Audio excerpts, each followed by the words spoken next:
Greetings, ladies and gentlemen, and welcome to this latest edition of Tales from Outer Space. And as always, I hope that you enjoy. Tea makes humans do the darndest things. Written by Japarthing.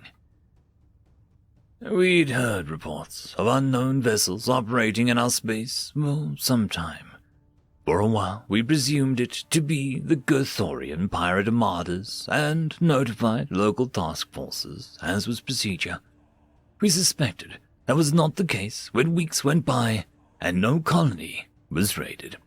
Instead, we received reports of strange mammalians landing on their planet without warning and planting textiles on sticks all over the place. We deemed this strange enough to warrant an investigation. When we arrived at the colony of Hanging Branch, we spotted a fleet of over a dozen strange vessels, constructed from what appeared to be riveted iron alloy and primitive contragravity plate sails bolted to their sides. As we came towards the vessels, we picked up transmissions on open communication channels in a frequency never used.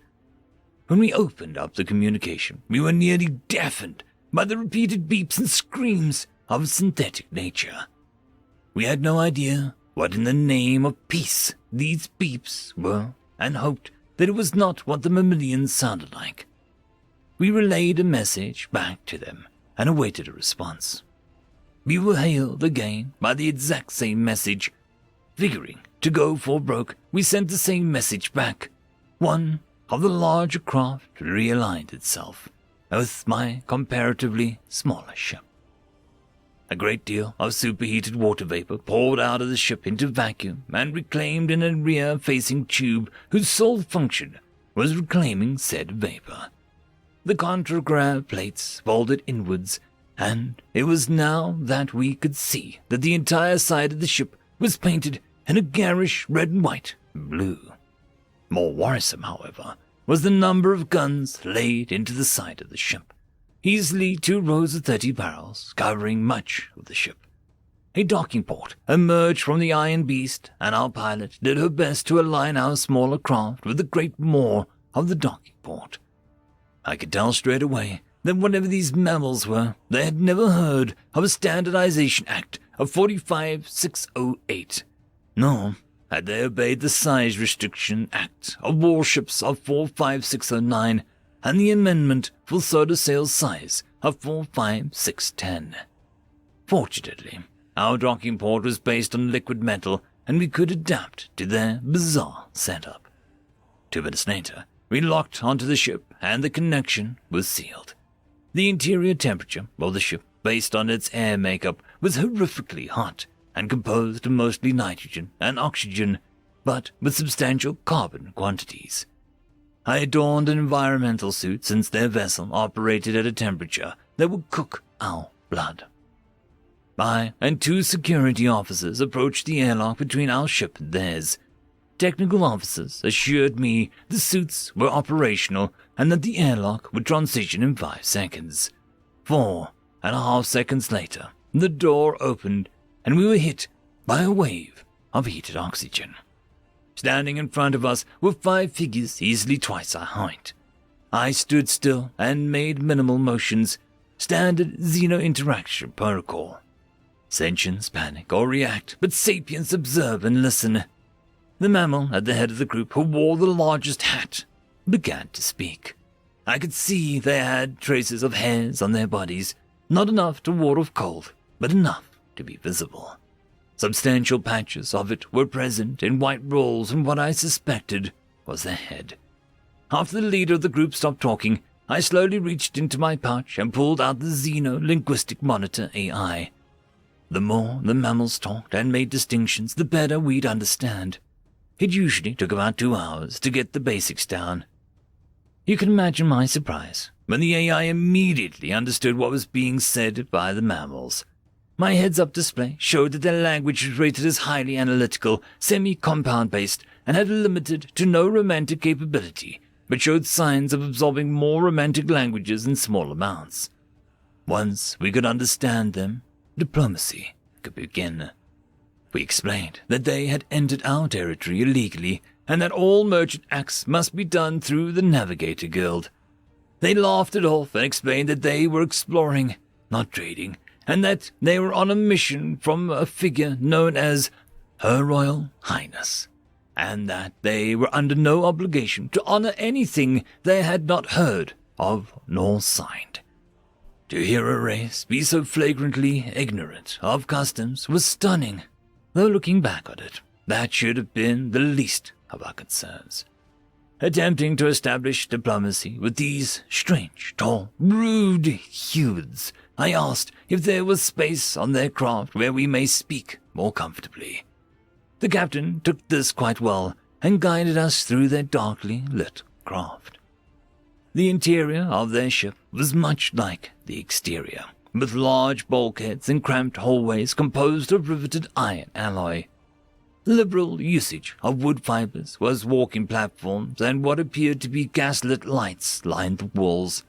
Still burning carbon lingered in the air and stained every surface it touched. We entered what I suspected was the captain's quarters, and we began diplomacy proper. At least as much as we could with such primitive brutes.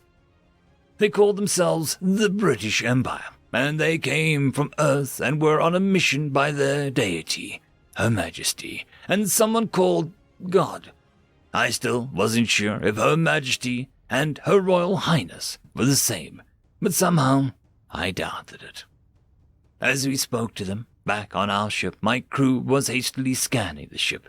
They had no sign of nuclear, fission, or antimatter engines on board, and the ship continued to purge and reclaim superheated vapor. I inquired to the captain about how such a large ship was powered. He informed me quite calmly that he was powering the ship with the finest Yorkshire coal, which they were running out of, and was searching our planets for it. I, and every living soul who was listening, was in abject shock. Coal? The remains of an ancient organic matter compacted over millions of years, filled with toxic residue. Coal. It was impossible. It was insane. It was downright ludicrous that any spacefaring race could possibly consider using coal as a means of power generation. The captain assured me that we could purchase it from their extraplanetary trading company office once they established trade routes. We politely but firmly informed the captain that we used fission and were quite happy with it. This time, it was the captain's turn to act confused. He'd never heard of fission. My mind danced. Was this entire ship a selective breeding program that expelled the least qualified of a species out into space to die? Was the carbon residue causing hypoxia? What sort of spacefaring species hasn't figured out fission, or at the very least, nuclear fusion? Over 2 soul-cleaving hours, the captain explained how they were chosen by God's fellow to rule over their planet. He described, while being adjusting his white hair and the rolls within it, that a device fell from somewhere called the heavens, and that their finest minds replicated the technology and built a fleet of ships powerful enough to dominate their entire planet. A feat I'm sure a sufficiently well-armed youth group could do. If that was all that he'd said, I'm sure I could have slept that night. But no, because fate had turned its back on Earth, the captain went into detail about every cruel, exploitative, and downright horrific thing that they'd done to any variants in their species that didn't share the geographic location or ethnic heritage. We were invited to see the rest of the ship, something I was bound by science and damned by circumstances to do. The first thing I saw was what took up the majority of the rear portion of the ship. 4 vast towers of red-hot iron alloy tubes with openings where superheated air vented into the blackened faces of sweat-soaked laborers as they poured more toxic coal into it. Those 4 tubes, in turn, powered a massive rotating pendulum attached to a crude generator like the ones included in some snack packages on my home world, only large enough to make even the humans look small in comparison. At the very heart of the ship was what the captain described as the device. Even from behind crude glass, I could tell that it was a crude attempt to replicate a slip-space drive that was half a millennia out of date. Near it was their navigation station, where I could briefly see primitive star charts being drawn by hand and instruments before one of the officers blocked my vision of it. The last thing we saw before we were kicked off the ship was the weapons bay of the ship. More laborers worked over 2-ton projectiles and large bags of explosive propellant, and clean guns with balls large enough to fit one of my kind without them having to crouch. The captain assured us that he would love to chat, but they needed to return to resupply. He said, in what I cannot decide was either a threat or an assurance, that he, and more like him, would return. My security escorts and I were obliged by treaties older than our civilization to not kill them, despite how our hearts told us. Such barbaric creatures. We returned to our vessels, with our suits blackened by coal dust and smoke. I told my crew of what we had encountered and what the captain had said. Much to the captain's word, his ship and those like his broke off from orbit and engaged their slip-space drives and flashed out of our space. We rushed to the nearest communication hub and established direct communication to the Senate to warn them of the British. I told them urgently that they were a primitive race that had access to space-sparing technology. If it had not been for my diplomatic rank amongst the Xeno Contact Board, they would have laughed at my request to have these presented to the Senate. As it stood, though, I would need to present damning evidence to allow for a preemptive war against the technologically inferior species, something that had been frowned upon since the days of Nagatatron and his 5 tenants of Alder guiding the hatched. The Senate would hear my appeal when I arrived at the capital, but I risked my career for requesting immediate audience. We arrived at the capital with video evidence and scans prepared and ready for presentation. The Senate of the Federation, all 5,821 planets, had their representatives already at the capital for just such things. Most planets were in blocks of at least 200, but some of the greater planets, such as the Senator of Yun, stood at their branch alone. I was flown to the Tower of Order to make my presentation.